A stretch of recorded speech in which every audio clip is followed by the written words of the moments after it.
Hi, it's Heather from Strings and Threads. Welcome to my channel. Thank you for being here. I'm so glad that I get to spend a little time with you here today.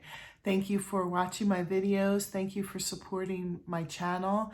If you're not already subscribed, please consider subscribing. We can grow this yarny community and have a little fun while we're at it. Make some new friends. I've made so many new friends since I've started this channel that I would have never met had it not been for YouTube. So thank you again for reaching out and being part of this channel. It's been really positive experience, hopefully for you as well as for me. Definitely has been for me. So I usually start off with a question of the day just for fun, and it's not something that you're required to answer. It's nothing that is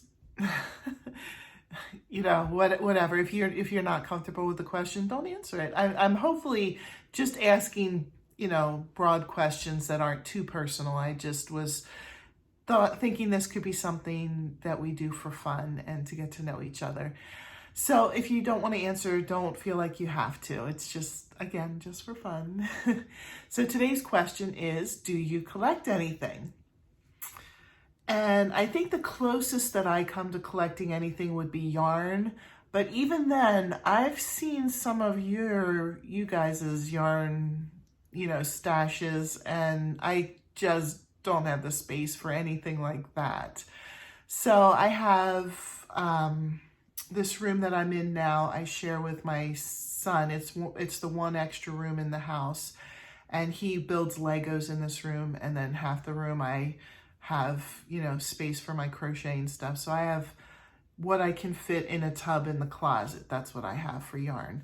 But other than that, I'm not a real big collector because I'm not a big fan of dusting.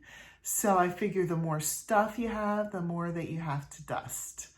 So, not that our house is barren, we have framed pictures on the walls, and we have stuff, but I don't have like little figurines or anything like that would be extra work to take care of.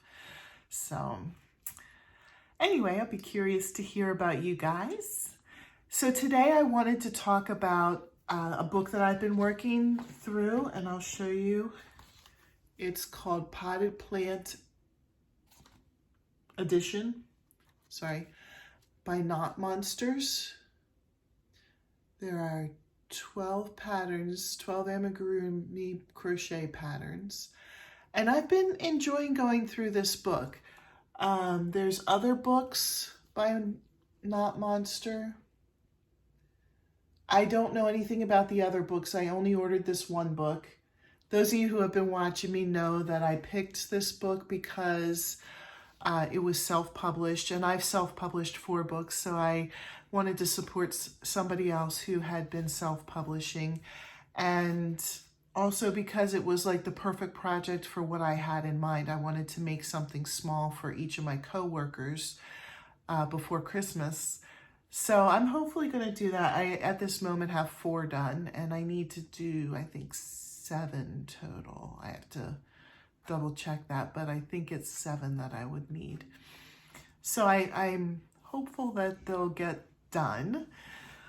The person who wrote this book, it says Michael, and my eyesight is not good. CAO, I think is his last name. It's on here.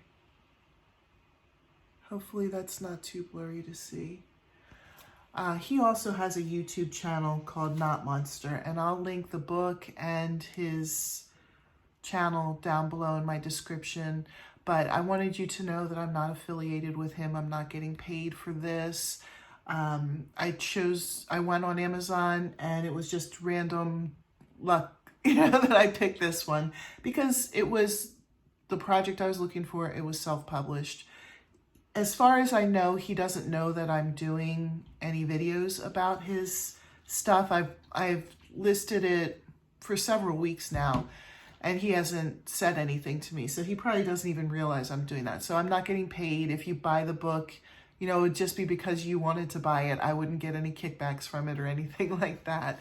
It's just, like I said, I wanted to share my projects with you, and this is how I picked this book. So I'll show you what I did this week. I'll show you the picture of the first one. Actually, if you didn't see the other ones, I'll just show you the finished product of the other two.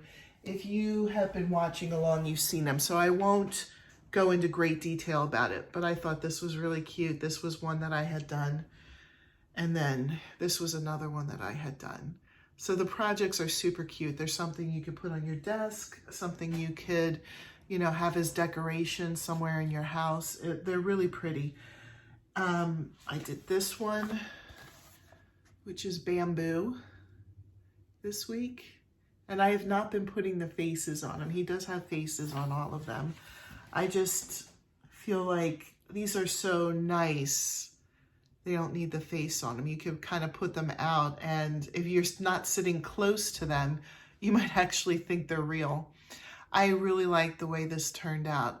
I do have to say, and I've said this in other videos, and I can't show it, unfortunately, because it's not my pattern, and so I can't really give examples, but all I can really say is that the patterns, you can follow along easily if you know how to crochet, if you know what your stitches are, you could easily follow along. He does have huge in-depth information about, you know, reading patterns and stuff in the beginning of the book. So if you're not super comfortable, you can read through that and probably get the gist of his patterns. But his patterns are super minimalistic.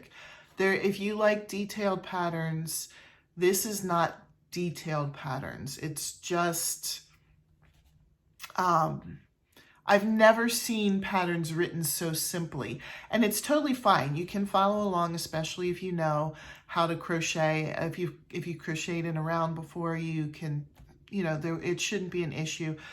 But there's no extra words. He does include pictures along with the pattern, so you can refer to the pictures as well. But I just thought that I would put that out there just in case, you know, anybody was curious about the book, how the pattern was written. It's very, very minimalistic. And I did one more. I did an aloe vera plant. This is how his picture is. Now I wanted to show, I have two aloe vera plants, and they're both shaped a little bit differently than how he designed this. And here's the other one that I have. The other one I have is smaller, but you know, they're kind of in a line, not clumped all over the place like this one. So I kind of changed up a little bit. I didn't make it exactly like this one. Here, I tried to copy more of what my actual aloe vera plants looked like. I want to say I really, really love the pot here. This probably would look much better like how he did it in the book. He did it like in an orangish color, like something that would be more like the pots that you would see in the stores. But I just didn't happen to have that color, so I had this readily available, and I just thought, well, you know, it's a pot, it's a pot. But I love the way that he designed this pot, and he did it in a way I wouldn't have thought of doing it. So this pot I give a 10 out of 10. He did a really nice job designing the pot. It really does look just like a pot that you would use, like this pot. Has the ridge, let me see if I could put them side by side, the ridge in the front, you know, and kind of smooth on the bottom. That design was very clever. I give him a lot of credit for that. That was really cool. So those are the two that I was able to get done this week. Whoa, they're flying all over the place. I hope everybody has a great evening, and I will talk to you later. Bye.